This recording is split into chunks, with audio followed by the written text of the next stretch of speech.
So guys, you probably think, what is this girl in this very proper suit doing on stage before DJ Van comes on stage? Well, so I'm going to tell you a story that I call The Marketeer and the Musician, because to me, it's a fairy tale that ended beautifully for both parties. 12 years ago, when I was 5, I'm joking. I wasn't 5. When I was in Morocco, heading marketing for PepsiCo for Morocco and Algeria, the story is Morocco relevant only. I was presented with one of the biggest challenges of my career. I came out of this marketing role in Procter & Gamble, what I would call safe house Procter & Gamble. And I got this poisoned gift of being the marketing manager for PepsiCo in Morocco, 5% market share. The giant competitor Coca-Cola was basking in glory with 80% market share. And I was this girl, fairly young, and they told me, we've been stuck at 5% market share for years, fix it. And I was like, perfect. And then I couldn't complain really, because PepsiCo globally was very strong, Middle East was huge. We had fantastic partnerships on 2 key platforms, music and football. We had the likes of Ronaldo, Messi, everybody that you can think of associated with the brand. And we had all kinds of fantastic celebrities from Amr Diab, and I'm not going to go through the list because he was great. Then here is the brave moment. I come and I'm like, football is fine, but music, sorry, it's not relevant for me. They're like, hey, we're talking about Amr Diab, Elissa, this. Are you crazy? And who are you to talk like this? You're like, your market is 5% market share. You're a drop in the ocean. I said, well, I thought that you brought me here to change things. So I can't potentially do that if you don't acknowledge the differences of culture and the fact that Morocco is not the Middle East. If you don't want me to do that, I'm happy to just find another job. They're like, okay, calm down. What do you want? I said, I just want to hire people that I think from the music industry resonate with my people, where I come from. And then they said, yeah, but we don't believe you. I mean, everybody that we sign in the region is relevant. I'm like, okay, give me 2 months, I'll prove you wrong. So I took my agency with me at the time, Impact BBDO, in a tour in Morocco and Algeria, touring clubs, going to places, meeting people, going to universities, sneaking into universities, spending the day with consumers, going to in-home visits, focus groups, in-depth interviews, everything you can think of, just to prove my point. I would sit in an in-home visit, I would look at the 17-year-old male who is the bullseye of the Pepsi drinker, and I would like, do you know Amr Diab? And he's like, who is Amr Diab? And I look at the agency, I'm like, you know, got the point? And then, of course, it went on and on for me searching who is the music talent. I had no clue. I had lived in the US for a couple of years. I came back a bit disconnected. But I was always tuning on to the local radio. And there is this sound that I heard every day that just killed me. I was like, who is the genius who makes this music? This is crazy. Underground Moroccan music, new scene rap. I know I don't dress the part. You think I don't like rap? No, I do. So don't underestimate me. And I started digging.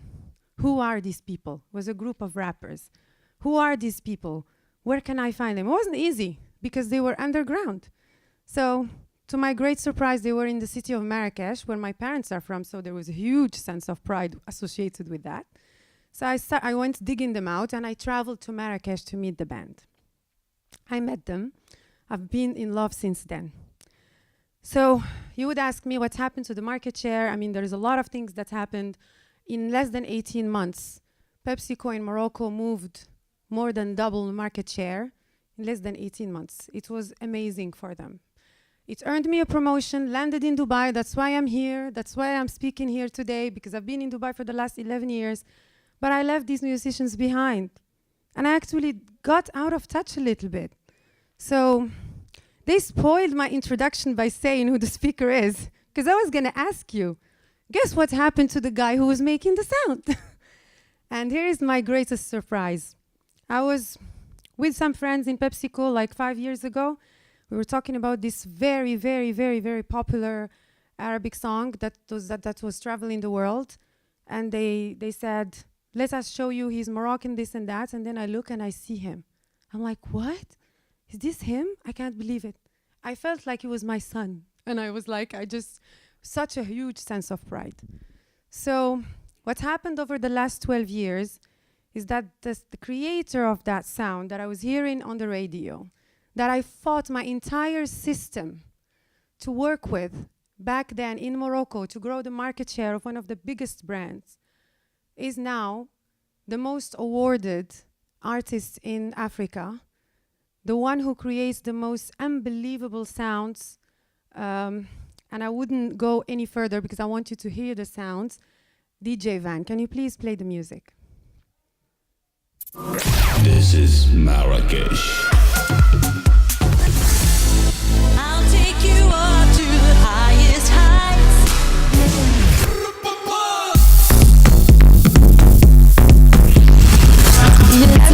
On stage, DJ Van.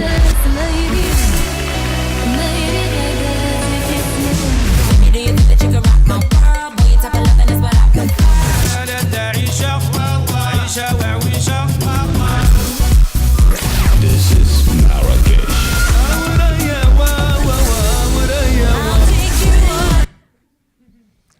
So, I mean, it's music. We really just want to play the music and dance here, but we have to make it more formal because it's the marketing society.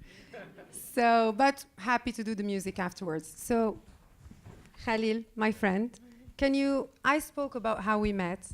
Can you now tell everybody in the crowd, without indicating my age, please, what happened over the last 12 years after I left Morocco and I left you with Group Fnair?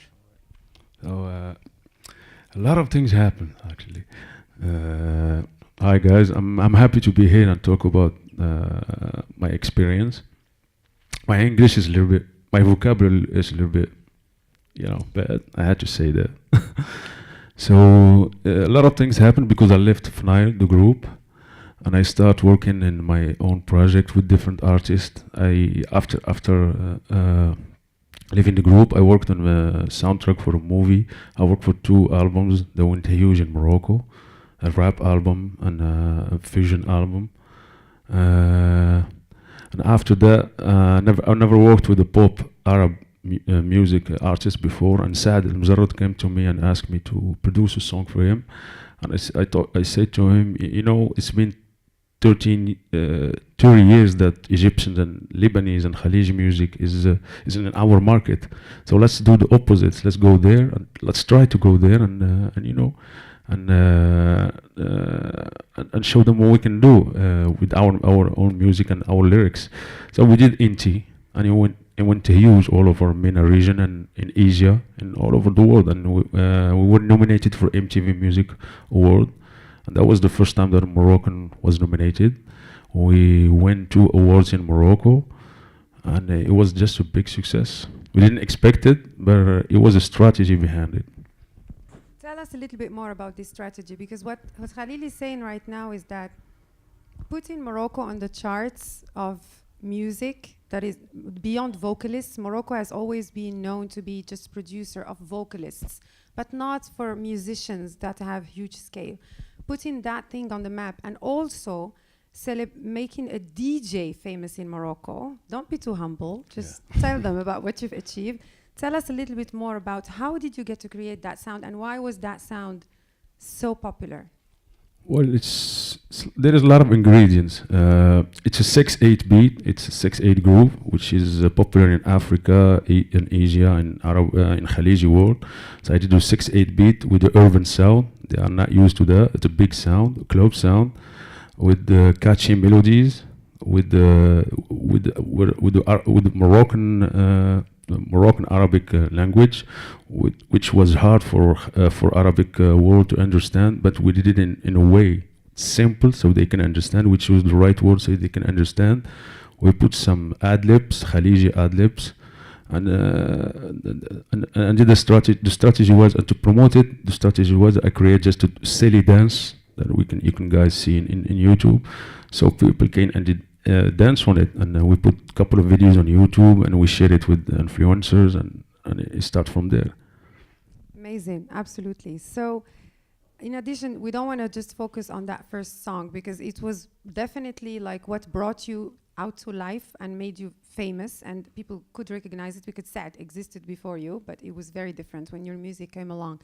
Can you tell us about, let's take a flashback even before we met. Tell us a little bit about the challenges and what were those decisions that you made that you told me about when we were having dinner, that would explain how strong-willed you are and how brave you are in order for you to pursue your dream in music.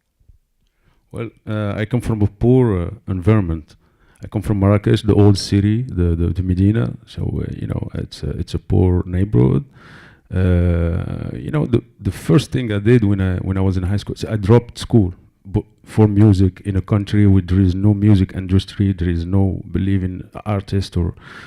I mean, all the old artists that we had, they all had like bad experiences, and we heard bad rumors about them. So, for my parents, I'm a failure. So I dropped school. I concentrate on music and start teaching myself. I'm a self-taught person. We don't have music schools. We don't have a lot of stuff. We don't have equipments. We don't have tools.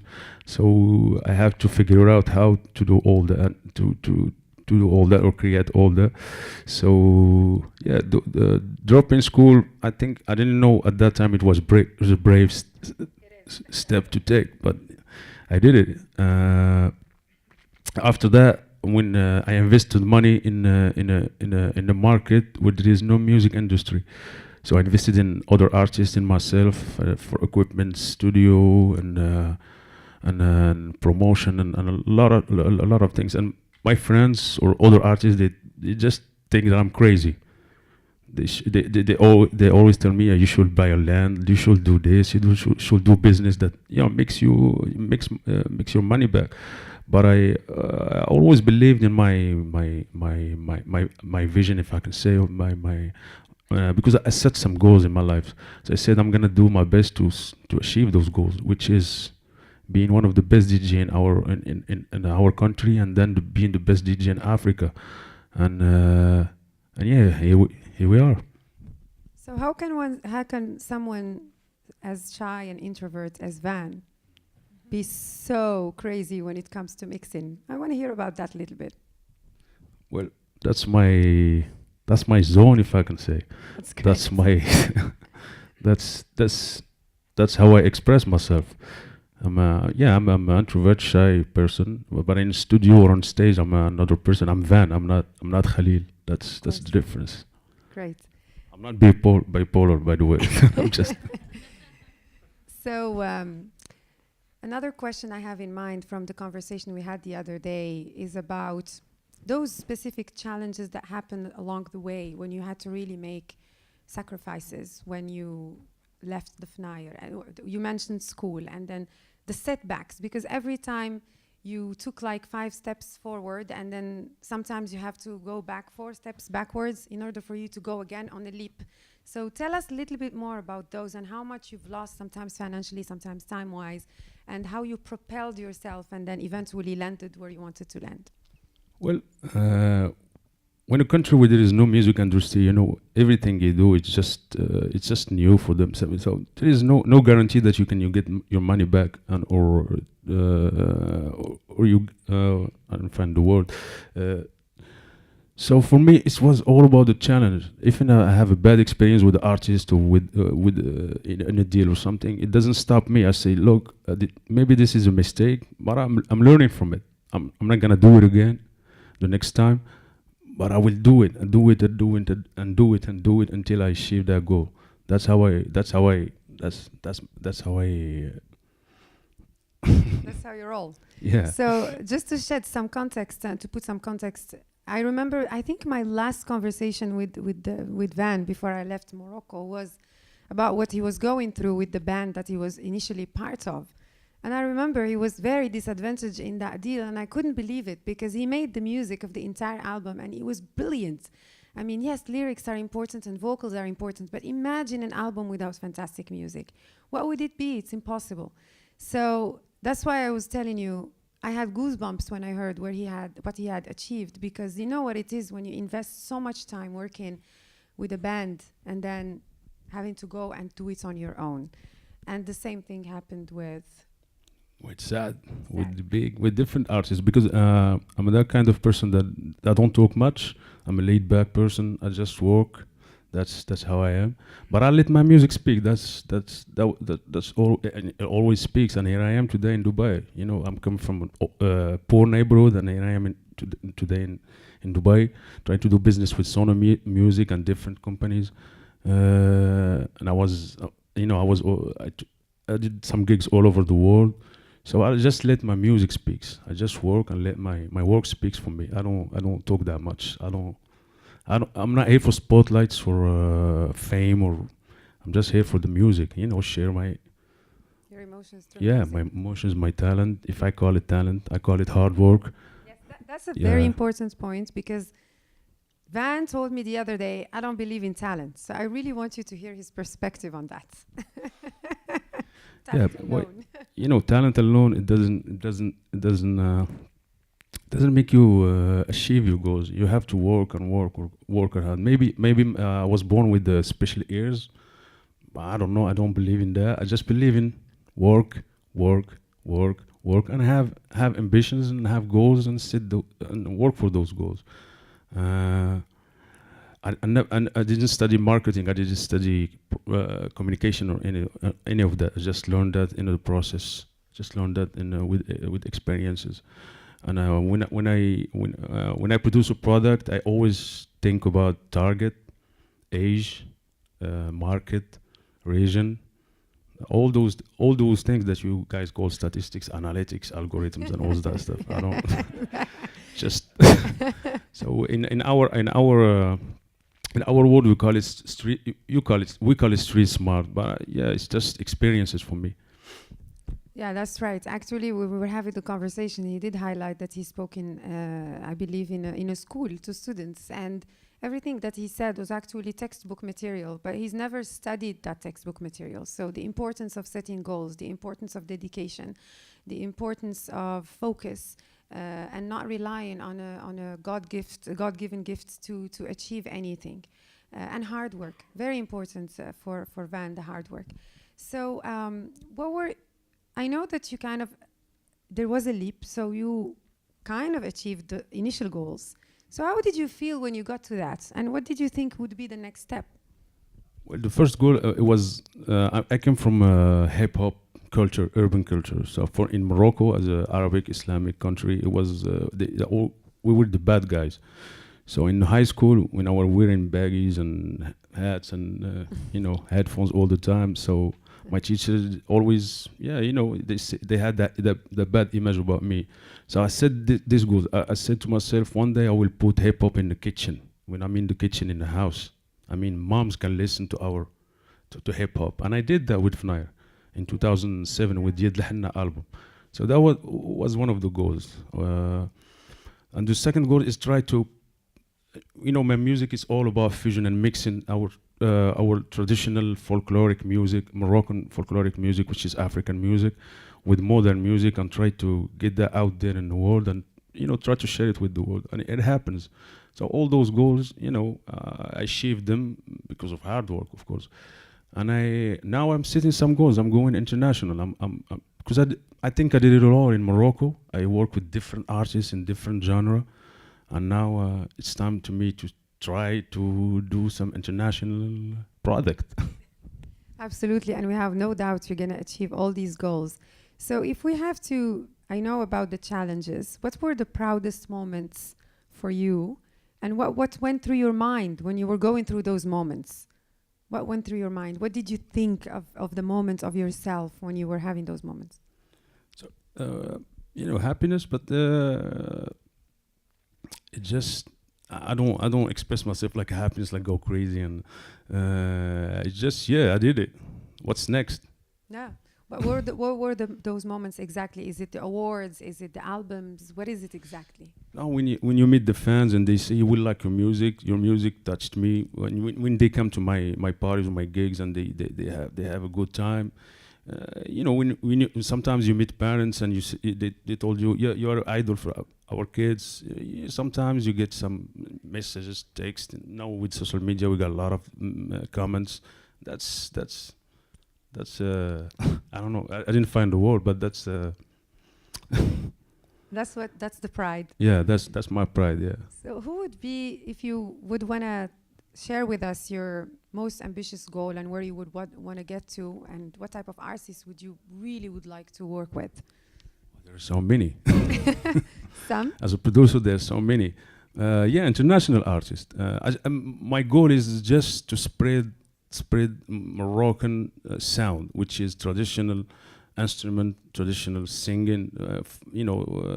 Ethnic sound. We have a very so much ethnic sound in our Morocco. So much groove, so much melody, so much rhythm. So my mission, no one gave it to me, is just get that out there from Morocco and try to put it in mainstream music, because we can. I did it with with the local artists, and I'm sure I can do it with International artists. Yeah. Absolutely. And I think you've been such a fantastic ambassador for our country. I mean, nobody ever thought that a DJ could be on Billboard. I mean, I was in Morocco in a couple of summers back, and I see him on a billboard, and I was like, what? What happened here? This is amazing. Absolutely, it was. I think there is so much to celebrate and so much to be proud of. And for you guys to really feel the talent of Van, we should definitely host a Marketing Society mixing event. So, so you can really feel it, because as you heard, his magic comes through the music and not necessarily through public speaking, although he's great on stage with me. So Khalil is here, so if you have any questions on for him or anything that you want him to answer, same thing applies to me, please ask away. This is a good opportunity to hear from him before he becomes so big that nobody can ever speak to him in person again.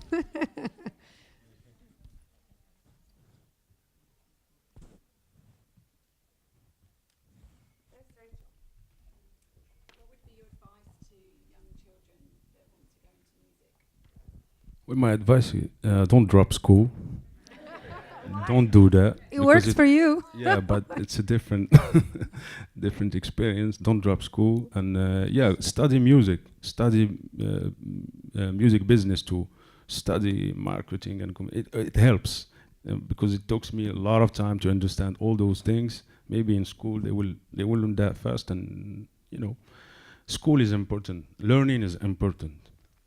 As you see, my English is a little bit. So learning is really important. Omar, I think you have a question. Yeah. The question is, the show business is a pretty complex business, and you're an artist. You produce. How do you go about choosing your right team or choosing the right opportunities and navigating these pretty treacherous waters to get to your goal? How did you do that? Like, how did you meet it? Well, if we talk about team, you have to try.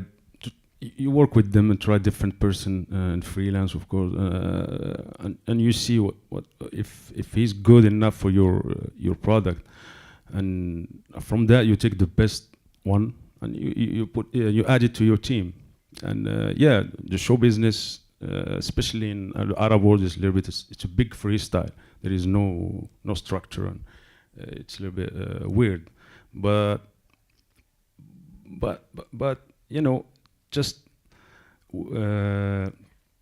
you work with different people, and you see what's best for your product. That's how I do it. It talks. It's not a waste of time, but when you find the right person, and for example, I was invited to a school in Morocco, and a marketing communication school, and there was a girl, she was brilliant. It becomes my manager. She is my manager now, so I took her from that. That's how I would, because there is no, we don't have structure or organization or even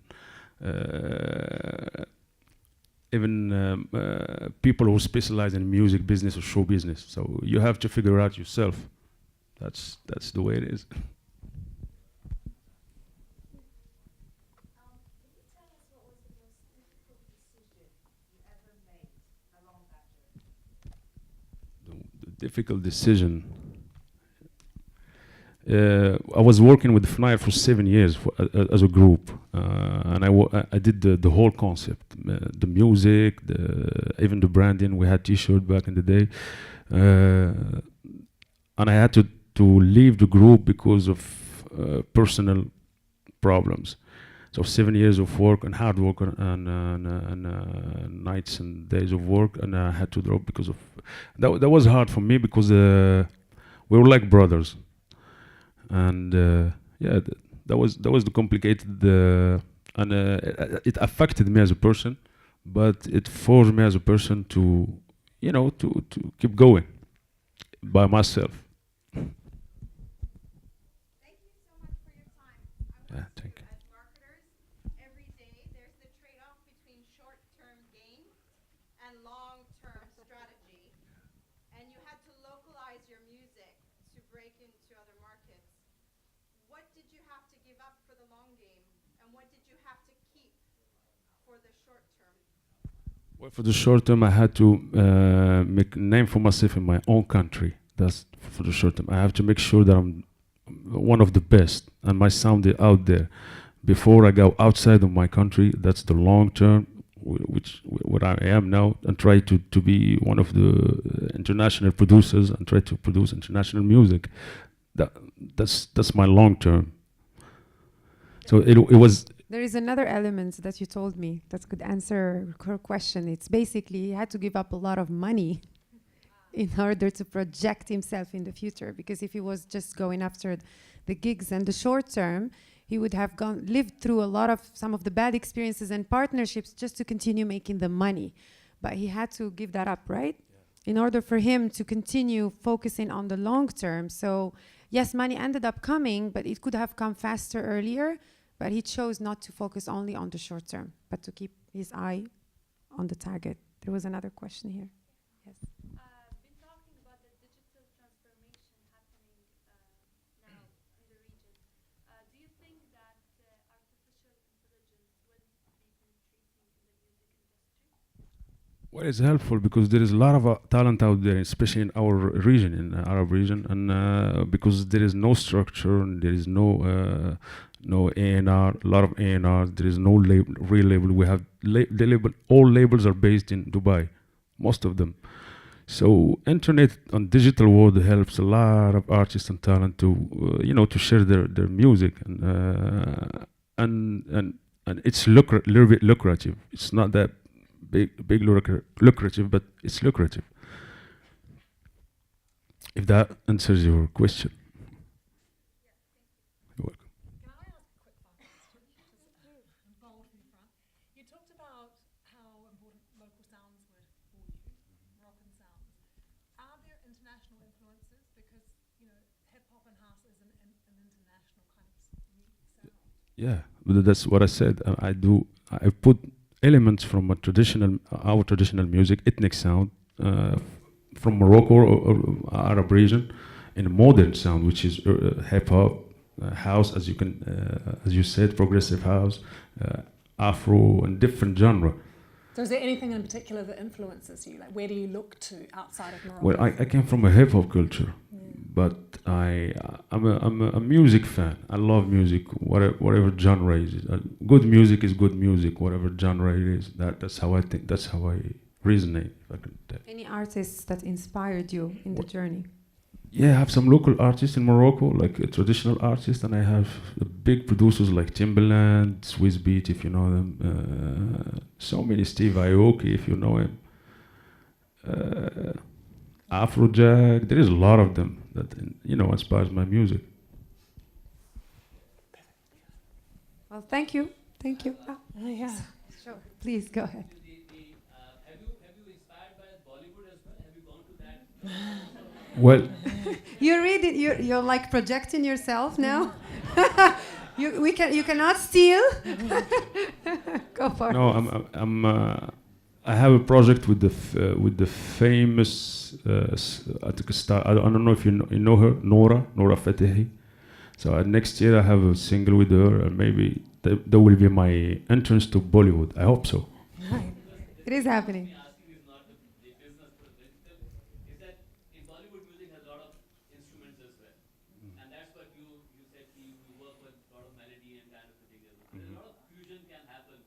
in terms of Indian instruments and the Moroccan instruments. So True. That's what I'm trying to do. Yeah. I told you you're going. It's in my next. You're still in the surprise.